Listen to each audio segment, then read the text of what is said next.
Okay, thank you everyone for coming. We're gonna go ahead and get started with our work session. We will call Mr. Carmelio. Is that it? Okay.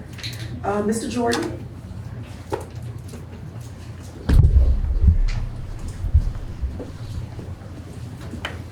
Good afternoon, how are y'all? Fine, how are you?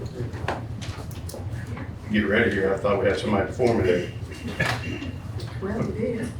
I've got a couple items and we'll start with item J and let me kind of clarify that a little bit. So, and I don't know if Mr. Musgrove's in here, but this was a contract that was approved back in September, and there's some wording in the contract that they were sent back, and Mr. Musgrove was fine with it. And so he made a change to the actual wording in the contract. So, but it has to come back before y'all. So the original amount of this is $32,053.58. And I just sent y'all, I don't know if y'all had a chance to look at it, but here are some of the justifications for having to replace these curtains that are currently there. They're 14 years old. They were installed in 2011. There's an expired fire safety certificate, and they're non-compliant for reading hardware that's outdated, and it's a swing set chain suspension, and there's a picture of it in there. And so the fire retardant fabric is expired 14 years, and the reading system doesn't meet current safety standards. This particular item was in our budget from 25, 26, trying to get last budget year, whatever budget year that was. So that is kind of gets us up to why we're having to replace these and why we're having to come back before y'all. Any questions on that? And maybe Mr. Musgrove can answer any if you got particulars about the legal. I think there's just one or two legal questions that they had.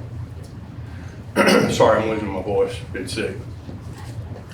You want to talk about that? We're talking about the Georgia stage contract that we have to do the rewording on. Right. You don't have any questions for him? Okay. That to get you sure. The next is item K, and this is for an MOU with Schultz Pickleball, and this is just a MOU just for them to work with us and us with them to help with the pickleball moving forward. And we've got Holden and Keaton here that are running both the tennis and pickleball, doing a fantastic job. So they worked on this, and if you've got any particular questions about that, they can certainly answer it. And there's no financial obligation to this, correct? That's correct, no ma'am. You have any questions?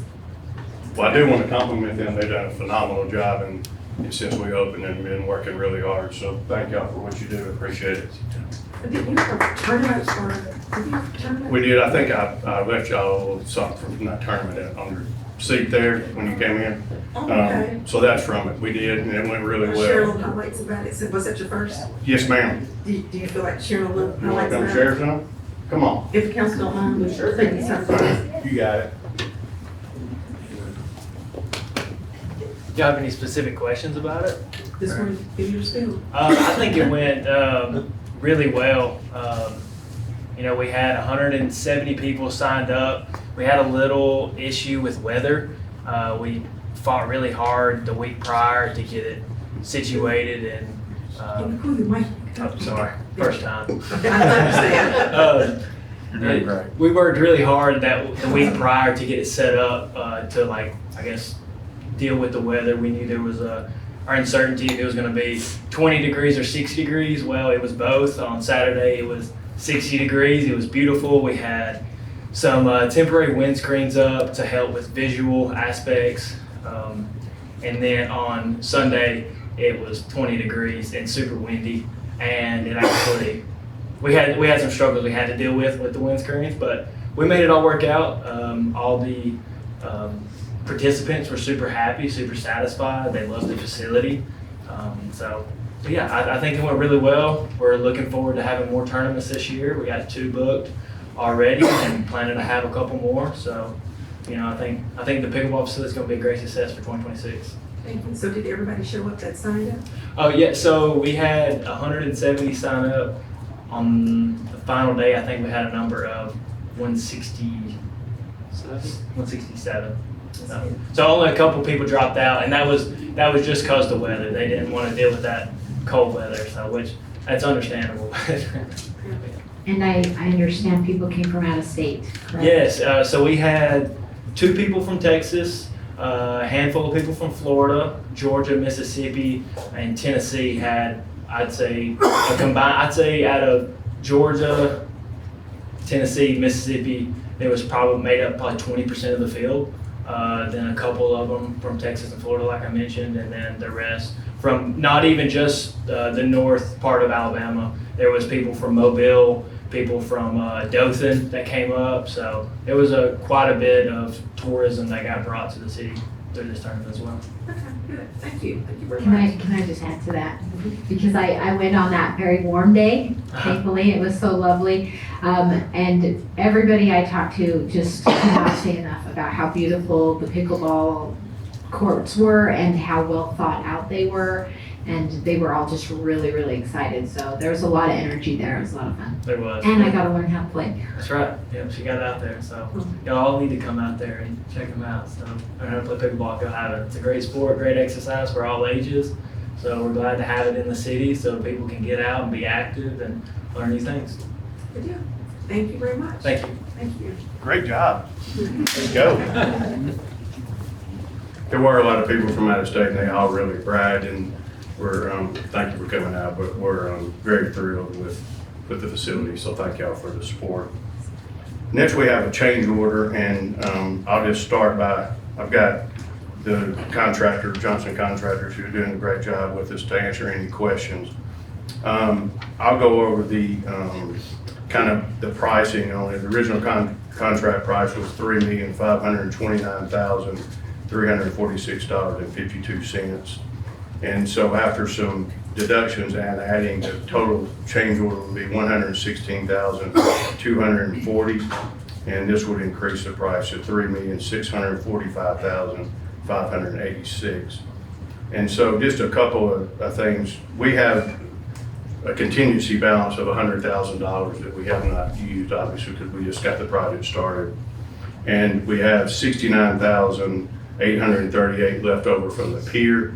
So that's a total of $169,838 that is available right now. Now, I can't say that we won't dip into the $100,000 contingency for the RV park, because that's there just if things come up. But as we stand right now, we have $169,838 in contingency. And a lot of this has to do with the electrical. If y'all read through it, and I can get Craig to come up here and explain that more in detail. But are there any particular questions about kind of what we're doing and how we're going about it? Yeah. Anytime I see change order, you Sure, know, I know. a lot of questions come in my head. So, you know, with this change order, was it the electrical part originally not in the contract? Or, because I know I believe in one of your emails you said that we would have to bid it out, and, you know, there's people already, we already have them mobilized and all that, so. Right.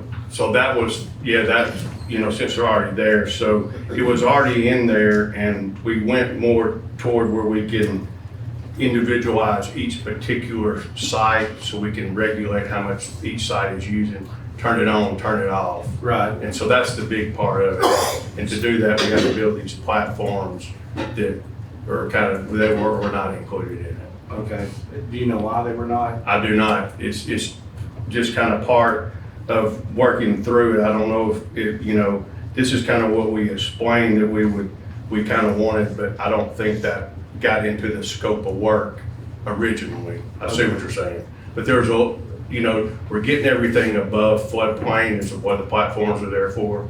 So it's raising everything up above the floodplain. Okay, so initially, what was bid to run? I'll let you jump up. So, starting with, we had just using the existing primary transformers and tying in and doing the normal feeds to each area. Well, Garnett Electric, Charles Crowe, he's a I guess you say a camper just like I am. Well, we went down there when it flooded, and it got up, probably almost over the bridge of the bathhouse. So with the system that they had, if it was to flood, you'd be redoing the whole entire electrical system after the flood went down. So to I guess you say to minimize that or get rid of it, we got with Reed with GMC and we figured some platforms to get above it to put all the electrical Bluetooth accessories up there. So like they can work the areas from one location via Bluetooth. Well, those can't get wet, they can't get submerged in water. So to put that up there, if say the flood comes, you got a certain amount of time, the utility department can go in there and pull those certain areas and put them up somewhere where they don't get flooded. Then when the flood recedes, you can go put it back. So in the long run, you're saving money if that was to happen, and you're opening up more area for the campers that's not got transformers sitting in their front yard or in their campsite area, kids jumping on them. You got them off to the side, covered with trees where you really can't see them, so it's just more beneficial. Okay, I guess, I don't think there's a secret that McFarland is a flood area. So I guess my question is why this wasn't initially thought of and put in, or, were they just trying to get a bid out, or had they walked the site and all that? That, you're right, McFarland, we planned for a flood. Obviously, there's gonna be a flood. And so everything that we looked at, when we changed the concrete pads from asphalt to concrete, so that was looked at. This, in the scope of the work that we started planning out, all I can say is that, that electrical part, as far as just wasn't done in that original scope of work. And that's why, with Charles Crowe and Garnett saying, this is kind of a better idea and to do it this particular way. So I get it wasn't in the original bid, and that maybe I'll take ownership of that, because if it wasn't in the original bid. So with all these electrical things and going through a whole project like this, as I just have to rely on the people that are doing it. And so when Charles brought this up, just like Greg said, them being campers, where we can individualize it, raise it up. So that's, it was just an overlook. Sure, I get that whole, Sure. That all makes sense. For me though, this is a big change order. I agree. And, for it not to be bid initially, Sure.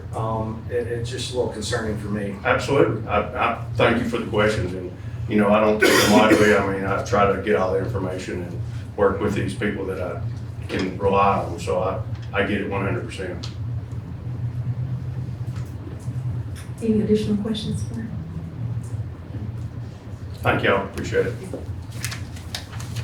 I guess do we need To take to? a vote on that. Yes, please. Can I get a motion? Motion. Can I get a second? Second? Has been motion by Ms. King, second by Ms. Dixon, all in favor? Change order. And I'll keep you up to speed on anything if you want to come down there and take a look at it, look at the plans, please let me know, okay? Thank y'all very much. Thank you. Mr. Coons?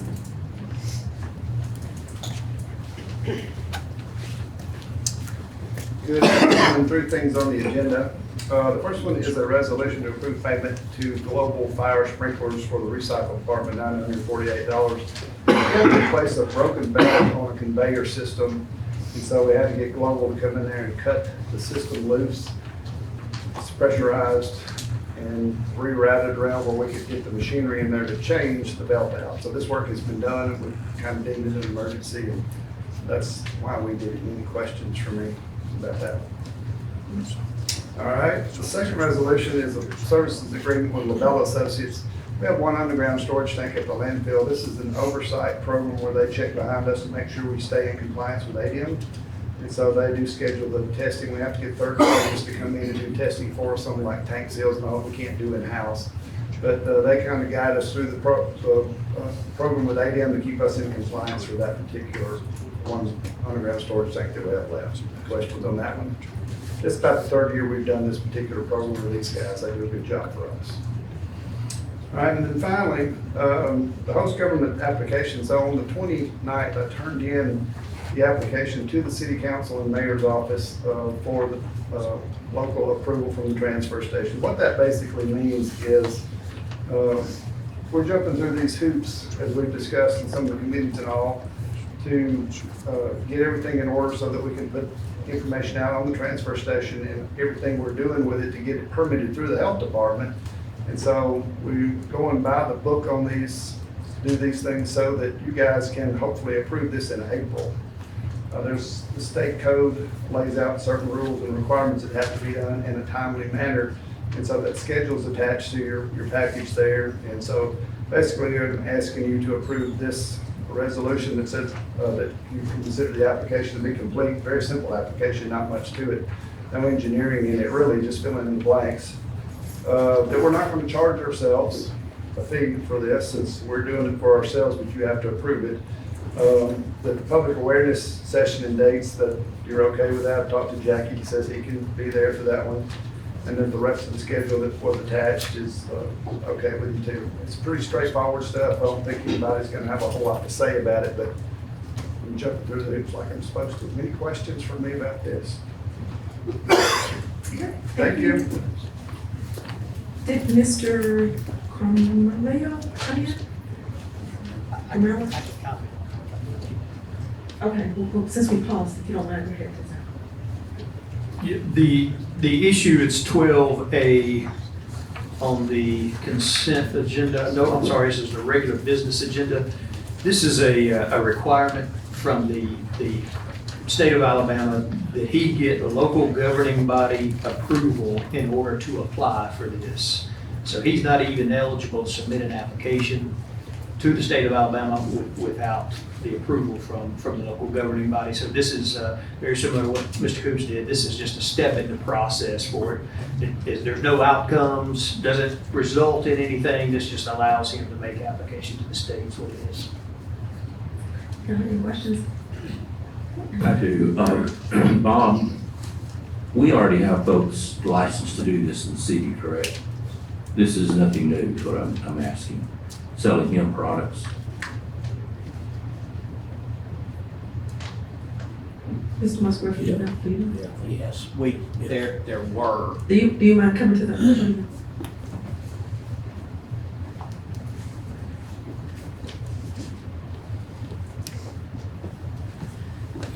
The law changed on January the 1st, and the city has had people selling, they call it consumable hemp products, in multiple places around the city, but now it's regulated by the ABC board, so anybody who wants to sell at retail consumable hemp products has to get a license from the ABC board, like if you wanted to open a liquor store.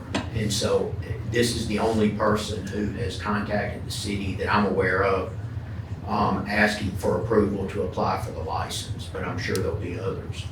But the state in the last legislative session decided to regulate these consumable hemp products, and prior to that they were not regulated, or at least you didn't have to have a license to sell them. So, all right, thank you. All right, thank you, appreciate that. Ms. Jones? Can I go back to the change order and give you a little bit more information that Craig just gave me? Sure. I hated to do that, but I think it's pertinent. So in the process of the electrical work and the electricity department coming down there, they suggested that we run a 2-inch new primary line. So that's $33,000 out of that change order that would be to the electricity department. So that kind of reduces it down. I just wanted to be, they recommended that, Jones did. Our electricity department. Correct, that's correct. I'm not saying anything bad about the $33,000. That's just the cost to do it. And you may know more, you may know about it, I don't know, but Jones just recommended it, so one of their engineers. So that $33,000 reduces it on down. I just wanted to thank you. Sorry to interrupt. That's okay, thank you. Ms. Jones? Good afternoon, Mayor and Council. I have item F on the consent agenda, which is payment of invoices to Crouch and Sons Plumbing for the emergency repairs they did at Animal Services in the parking lot. We had some drain issues that backed up, and they had to come out twice and fix that and get into the drains that are in the parking lot to do that. Also with that, we are going to be switching our cleaner to a company that Huntsville Animal Services, Decatur Animal Services uses. They're located in Scottsboro, and they have an enzyme cleaner that comes with this that you use.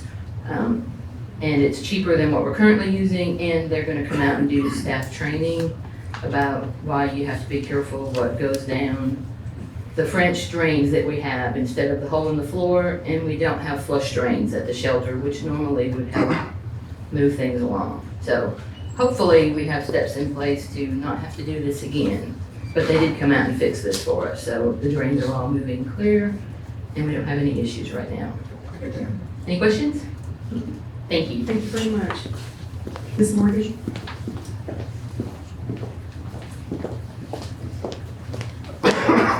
Good evening. HR has 3 items on the agenda tonight. The first one is an amendment to our investment policy statement for our retirement plan fund. I see those changes.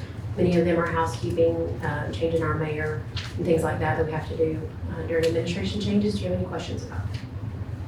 Okay. The second 2 items are our stop loss insurance that we have. We renew that yearly. And so this year, we're going to continue with our partner. You guys have any questions about stop loss? Those are the following 2 items. Can you tell us a little bit more about that, please? Sure, yeah. So our stop loss insurance, it helps to mitigate any financial risks to catastrophic medical claims. So we did receive 2 quotes for that. They were the same, except one of them had the, I guess I should say, the competitor that we didn't go with had the opportunity to put a laser on our next year. So that means they could say that an employee that has a catastrophic medical claim could actually have a higher deductible. And so this one did not. So it was actually the better option. It was recommended by our Blue Cross Blue Shield providers that we work with. So they've done a great job for us this year. So we'd like to continue with them. Any other questions? Okay, thank y'all. Thank you very much. Mr. Murphy?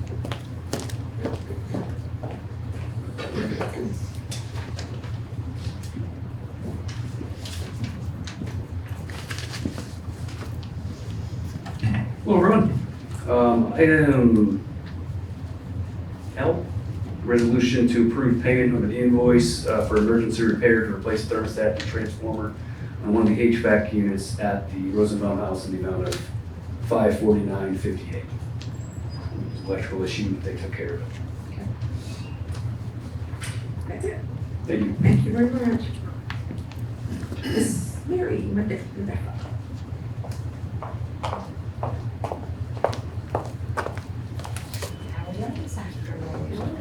We're actually give Bill a little bit there. We actually are revamping the whole park, upgrading the facilities because it was all direct buried primary, and so we've redone it and put it in conduit. And also when he was talking about raising everything up, all of our transformers, most of them, if you've noticed them, you don't really see them because they're all raised above the water level too. So that's just something that we've all kind of done at McFarland because of the issue. It's not just saying we raise all ours up too, so it is at extra expense. So I have 2 items on the agenda. The first one is item M. It is a service agreement between us and Terex. We own a lot of Terex larger vehicles, and this is the same thing when we did a couple weeks ago. This is just an agreement to do the yearly inspections of them and any maintenance that we do. And this is a 2-year agreement that we have in this council agenda. Any questions? Okay. The second is a purchase power agreement between us and Mercury Solar LLC for our solar project that we're working on in Limestone County with the other local power companies. And this is just a agreement that we're going ahead and signing that with the Toyota Toyota company, so they can help secure their finances to move forward with the project. So this is a 30-year agreement. We are taking about 17% of this project. We actually purchased the power for, so it'll, like I said before, it'll be a big savings for us when we finally finish it. Any questions? Okay, thank you. Mr. Cole?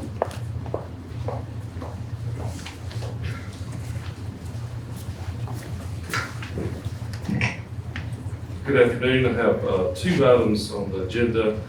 Item N is a payment of invoice from CNH Cooling, the amount of $1,297.86. This is for the emergency repair of the HVAC unit at Wilson Lake, specifically in the electrical room. It's one of our climate controlled rooms, so when it goes down, we have to make repairs. Any questions on that one? And then the second one is of similar nature, different location. It's at Cypress Creek Wastewater Treatment Facility. This is to J.C. Hammond Sons in the amount of $4,377.78.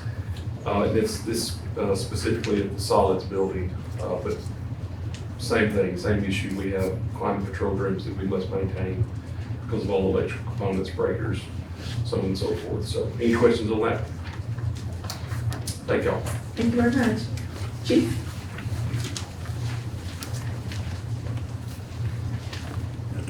Good afternoon. I have 3 items, all of which are invoices for payment. The first one is item P. It's a resolution to approve payment for an invoice from Ringer's Garage Door. I've spoke to you all, and this actually started last summer. We had an incident at Fire Station 5 with one of the garage bay doors, and involved with that has been 3 components of repair and replacement. We had the initial call out to take down the damaged door and relocate one of the doors that's on the rear of the building to the front of the building, so we actually had the access to, respond and return without having to back around the circle drive in the rear of the building, which is very tight quarters, and the actual door itself. And this is the last of the 3. We had requested this invoice a couple of times, and for whatever reason, the company was a little slow in getting the invoice to us. So this is the final invoice on that repair in the amount of $7,595. Any questions on that one? Item Q is a resolution to approve payment to Williams Fire Apparatus in the amount of $29,079.16. We had an apparatus that had some pretty substantial issues, mechanical issues, and we called our dealer up, and they spent a week here making those repairs. Out of this total charge, $5,000 of that is labor. The rest of it was parts. And so it's very expensive to work on these trucks, but them being here and doing the work on site and the labor charge is what one of the things that initiated this to be presented to you all today. Any questions about that one? That truck has those repairs have been made and is operational again. It's actually in service, being put in service at the moment. And the last one is item R, and it is a resolution to approve payment in the amount of $385.64. This is to Mobile Communications of America, otherwise known as MCA. We had a communications failure in one of our fire trucks. The guys all, I don't know if you've ever seen them, they wear headsets, noise reduction, and able to listen because the trucks are very loud inside the cabs. And we lost communications in one of the trucks, and this charged $15.64 was parts, but it took 2 hours to make the repair. They had to disassemble one of the components on it and get into a motherboard and replace a piece in it. So that's what this was. And that repair has also been made. Any questions or comments about that one? Okay, thank you. Thank you. Ms. Balch?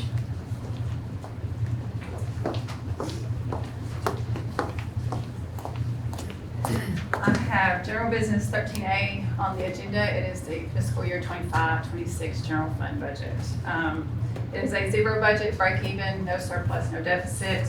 2.5% cost of living that was effective at January 1st.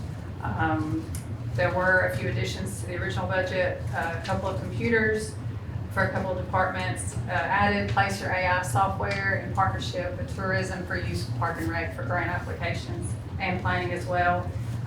Software and equipment for the police department, the body cameras, I think those have been discussed several times. And then an appropriation to the Shoals Business Incubator for $10,000. Reductions from the original budget, was we removed 5 new positions within the police department. These were new positions, not cutting position or jobs. And so we removed those and then reduced the UNA appropriation to $325,000. Any questions on those? Thank you. Mr. Lovejoy?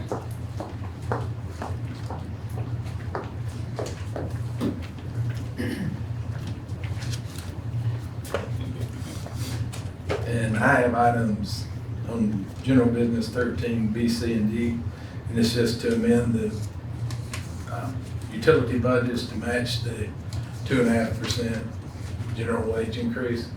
The net effect on it, and this is January to June, electricity, it was $199,300. And gas, $58,300. And water was $66,700 is the net effect of the 2.5%.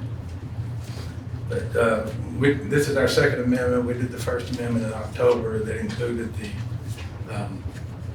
35-cent match on the retirement. So this is the only part we were lacking.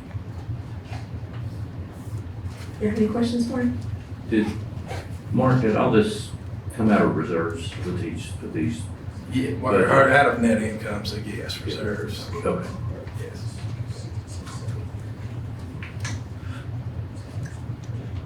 We try to break even, but we do have to show a net income in order to fund our capital. Yeah. Okay. Okay. Thank you. Thank you. Mr. Musgrove?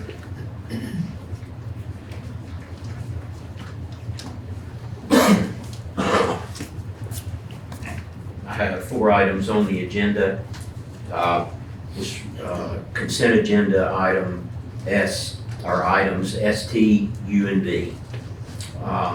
S is an easement agreement between the city and Hensley Gray Holdings, and T is an easement agreement between the city and Mr. and Ms. Stoltz. And basically, this is one of the easements is for a sewer line and one is for a water line. This is for the extension of main lines to reach the apartment project at basically really close to the intersection of Chisholm Road and Old Chisholm Road. I don't know if y'all have seen it, but Tyndall Davis is building apartments there. And so the city has to extend main lines to reach the development. Of course, the developer pays for that, but once the lines are constructed and accepted by the city, they'll be owned and maintained by the city. So because they're main lines, and that's why the easements are to the city. And they chose to do these in the form of an agreement. It could have just been a grant of the easement. The city's, obviously it's not costing the city anything. We're just agreeing to the terms of the easements. Any questions? And then item 11U is a release of escrow funds, and it says from the Lauderdale County Agriculture Center Authority, but it's from the escrow fund to the Lauderdale County Agriculture Center. But by way of a little background information, the city extended the sewer line, a sewer line out and built a lift station at the Agriculture Center property out on Highway 72.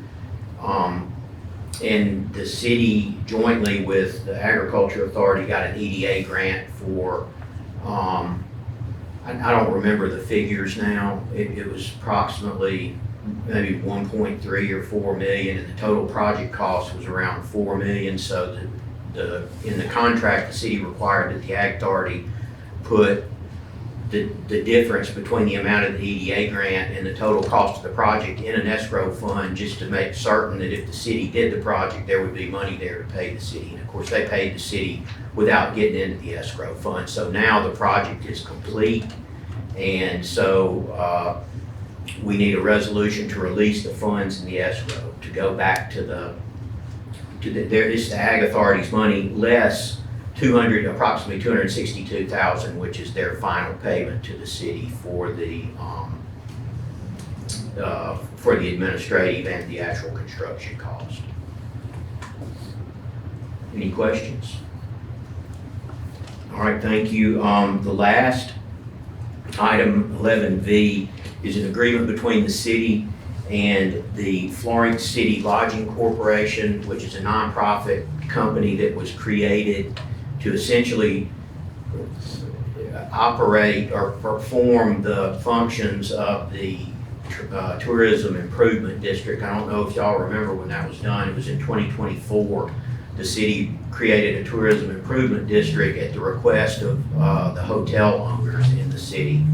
And it includes all the hotels with 40 or more rooms within the city limits of Florence. And the city levied a fee of 4% of their gross rental revenue. And so the hotels pay that to the city. We collect it, or Ms. Balch collects it, and Mr. Lighty.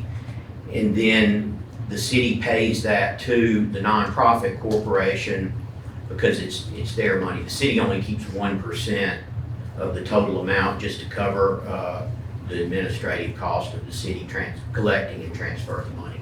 But essentially the hotels are levying a fee for this tourism improvement district's use to increase tourism in the city of Florence. And so they're gonna go, and one other note, that they're actually going by the name of One Louder. So if you see in the paper, One Louder is sponsoring an event or whatever, that's the Tourism Improvement District's nonprofit board. Any questions? Oh, and this is a contract with them just to nail down the details of the city collecting the money and what the nonprofit's gonna do. All right, thank you. Ms. Simmons, since we've got a little bit of time and Mr. Bowser is here, do you mind talking about some of the projects that this money's being used for the benefit of the council?